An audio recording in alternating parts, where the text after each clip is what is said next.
Qu'elle soit en avant ou en arrière-scène, Sophie Durocher reste toujours Sophie Durocher. Alors, les amis, connaissez-vous Wiz, connaissez-vous Purb, connaissez-vous Yubo, vous connaissez TikTok, vous connaissez Wim Bam Bam, tout ça.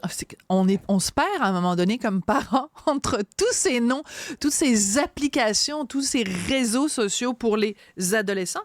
Mais celui qui fait problème aujourd'hui, il s'appelle Wiz et la presse nous apprend que ce réseau, donc en fait une application de rencontre pour les ados, est extrêmement problématique. On va en parler avec Rémi Villemur, qui est étudiant au doctorat en sociologie. Le sociologue en toi doit avoir un plaisir énorme à voir ça. D'abord, réseau de rencontres et ado, il me semble que ces mots-là ne vont pas ensemble dans la même phrase. Je ne dois pas être un très bon sociologue parce que j'ai découvert ce matin, oui. Finalement que les jeunes avaient le droit de s'inscrire là-dessus. Moi, j'aurais pensé... Mais sociologue ne veut pas dire omnipotent, là? Oui, bon, c'est ça, quand même. Je m'auto-flagelle. Non, mais je pensais qu'il y avait, je sais pas, pour des raisons de sécurité, on interdisait aux jeunes de moins de 16 ou 18 ans de s'inscrire là-dessus. Et non, pourtant, je découvre donc qu'il y a des jeunes très, très, très, très jeunes là-dessus.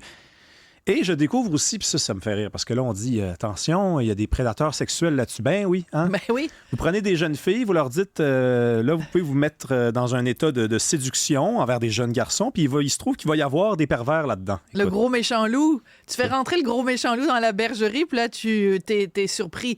Moi, ce qui m'a surpris, d'ailleurs, il faut le dire, c'est un texte de la presse qui nous apprend ça, un dossier en 2 volets.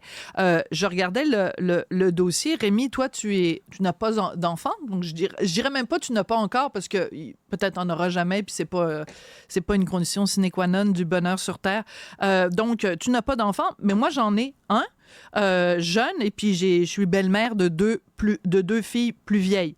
Je regardais ça puis ça disait dans le texte il faut que les parents aillent vérifier dans le cellulaire de leur jeune et faire le ménage. Si vous avez l'application Wiz, s'ils ont l'application Wiz sur leur cellulaire, il faut l'enlever.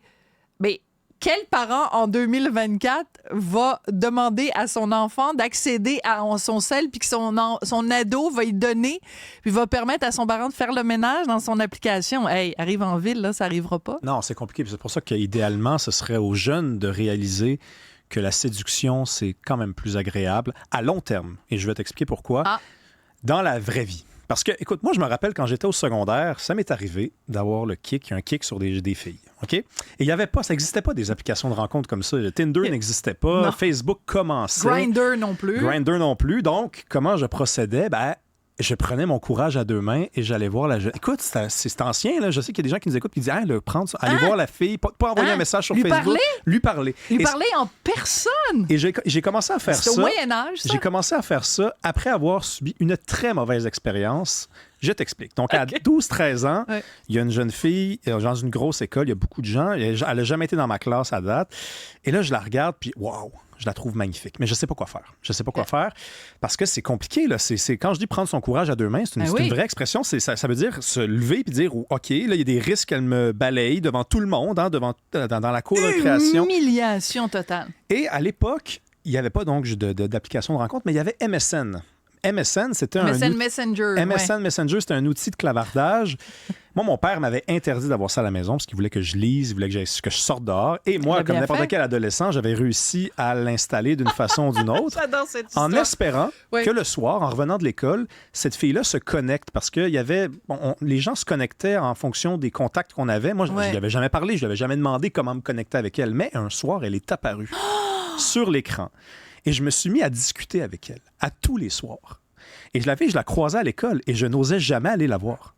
Et des fois, on se croisait, on était l'un face à l'autre. Là. Il n'y avait personne autour de nous et on ne se parlait pas. Et le soir, on s'écrivait.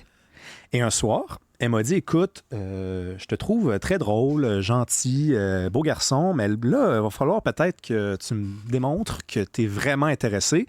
Demain, viens me voir. Et je n'y suis pas allé. Tu as, comme on dit en bon français, choqué. J'ai choqué parce que c'était construit autour de moi, cette espèce d'univers-là où virtuel. Déjà, on parle de 2010, 2009, 2010. T'avais 12 ans en 2010. Déjà, je l'ai recroisé. Déjà, tu viens de me tuer. Ouais.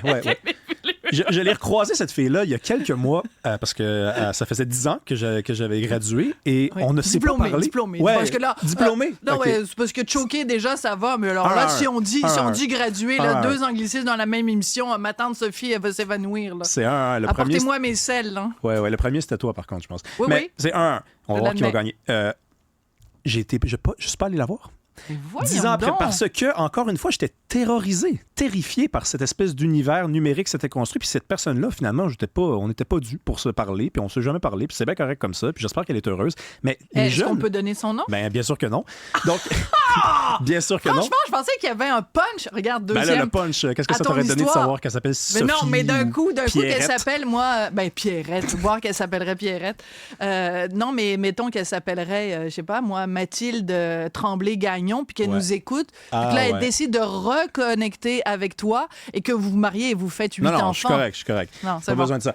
Mais c'est bien, mais c'est le problème avec ça. C'est la différence entre le virtuel et le réel. Ben, bien sûr que oui. Puis aujourd'hui, si les jeunes, c'est comme acquis, c'est une option vraiment qui va de soi, que le soir, ils peuvent rentrer chez eux, ouvrir leur téléphone et discuter comme ça. À quoi ça ressemble, la séduction? Puis moi, le garçon que j'étais et qui avait de la difficulté à approcher les filles, une chance qu'il a rencontré ces difficultés-là, parce que quand tu arrives après au cégep et à l'université, là, tu as appris. Là, tu as acquis des outils, des connaissances, tu sais qu'est-ce qu'il faut faire, qu'est-ce qu'il faut pas faire. Puis t'es mieux de faire cet apprentissage-là à 12-13 ans quand tu as des broches puis t'es pas présentable.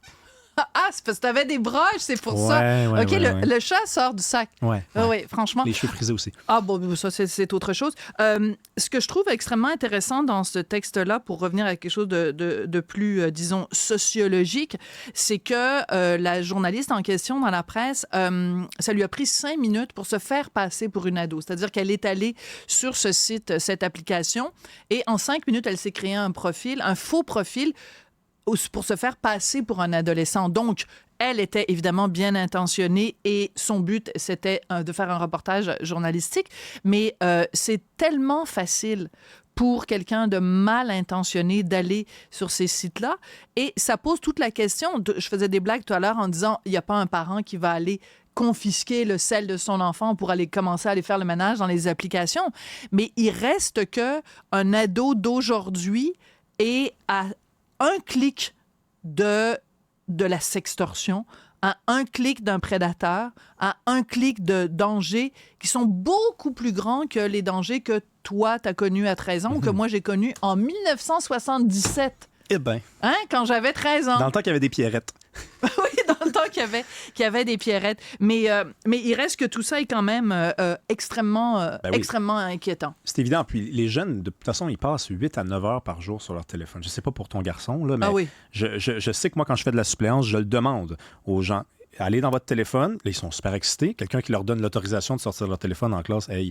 Et là, je leur dis, par contre, allez dans le bien-être numérique. Je veux savoir, une espèce d'enquête non officielle. Ah, t'es sérieux? Et je trouve, là, ça fait longtemps que j'ai fait cette enquête-là, mais c'est du 8-9 heures par jour. Et c'est quoi? Non, je ne savais même pas. Donc, sur mon téléphone, il y a un truc, c'est marqué bien-être. Ah, mais bien sûr. Ah, bien et là, sûr. ça me dit combien d'heures? Oui, ça va dire les applications que tu utilises. Ben, si tu as un téléphone intelligent, je pense que oui. Ça va te montrer ça. Ça va te montrer sur combien d'heures sur Facebook, Messenger, Twitter. Oui, comme l'Auto-Québec, puis tout ça, quand je vais acheter des billets de loterie. L'Auto-Québec également, c'est ça. Oui? Oui, c'est ça. Oui. Puis les jeunes, c'est 8 à 9 heures des fois. 8 à 9 heures. Ça, le matin, ils peuvent pas vraiment. Ils sont dans les boîtes à lunch, ils courent. Ça veut dire que c'est le soir, parce que durant la journée, ils sont surveillés, en tout cas un petit peu. Donc, c'est le soir. Ils arrivent à la maison, puis c'est 5, 6 heures, 7 heures de téléphone.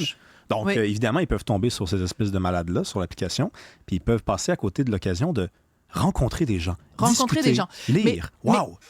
Mais tu vois, c'est intéressant parce que donc, ton père qui te disait, je veux pas que tu aies accès à MSN parce que je veux que tu lises, mon Dieu, il passerait pour un dinosaure aujourd'hui. Pourtant, c'est seulement 10 ans ou 20 ans plus... 13 ans plus tard. Il y a une étude qui est sortie ce matin qui a été réalisée par l'Université de Sherbrooke. Puis on apprend qu'ils ont enquêté 14 000. Ils ont parlé à 14 000 parents. Puis les parents disent ce qui nous inquiète le plus, c'est vraiment le temps passé devant les écrans. On va en parler plus tard avec Égide Royer, notre spécialiste de l'éducation. Puis les parents disent dans l'étude, on ne sait pas quoi faire. Donc, effectivement, un père qui dit à son enfant, regarde, en fait, tu iras juste pas sur ton téléphone. C'est vrai que c'est dinosaure parce que de l'aveu même des parents, on ne sait pas comment faire. Alors que, Colin, je veux dire, un peu d'autorité, là. Oui. Je veux dire, dites à vos enfants que c'est pas comme ça qu'ils doivent mener leur vie. Vous les avez à la maison jusqu'à 18 ans. Après, ils feront bien ce qu'ils veulent. Oui.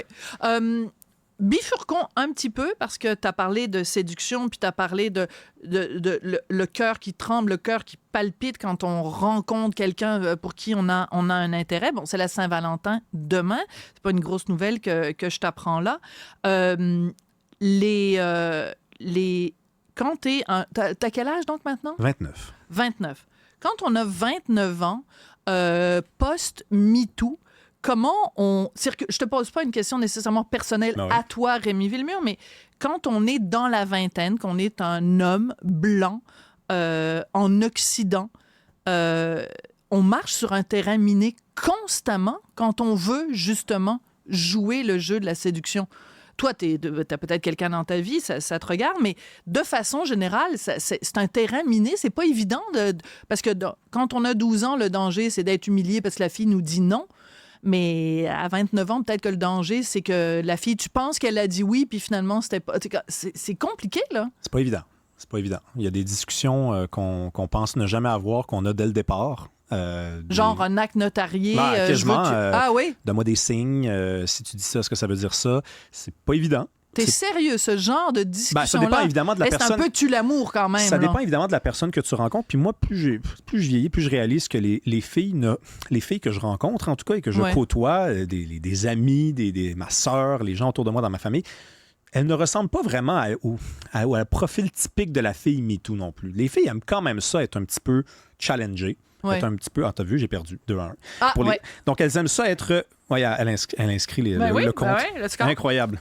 Compétitrice. Non, mais les filles aiment quand même ça, la mode à l'ancienne. Elles aiment ça, être poussées dans leur retranchement. Elles aiment ça, découvrir des choses. Ouais. Quand elles disent non, évidemment, un non, c'est un non. Il y a toutes sortes de non. Mais quand tu dis à une fille, est-ce que tu veux aller là-bas? Et elle dit non, ça veut peut-être dire qu'elle veut y aller aussi. Là-bas, dans le sens de l'exploration de différents territoires. Pas on va aller au Orange Julep, là. Oui, non, exactement. Exactement. Les deux. Évidemment, dans une chambre à coucher, c'est plus délicat. Là. Je dirais que c'est assez rendu puritain pour les bonnes et les mauvaises raisons. Pour les bonnes et les mauvaises raisons, mais c'est vrai que ça doit être extrêmement complexe à naviguer si à chaque instant, tu dois poser des questions et tout ça. Donc, on souhaite à la nouvelle génération peut-être que les choses soient un petit peu plus simples. En tout cas, le message est clair. Si votre ado est sur Wiz, faites très attention. C'est fou quand même. En plus, tous les noms, là, chat... C'est parce que moi, c'est sûr que si je donne un nom d'application ou de réseau, je vais m'attendre, Sophie va se tromper, là. Mais j'ai noté les noms pour être sûr de ne pas me tromper. Je peux pas t'aider, je suis désolé. Moi, Wiz, Perb et Yubo. Yubo, eh bien. Voilà. Ben, écoute. Merci beaucoup. C'est le progrès, ça. Je retiens quand même que c'est 2-1 pour les anglicismes, mais tu liras ma chronique de demain dans le Journal de Montréal, je parle de ça, justement. On se reprend jeudi. Merci, Rémi.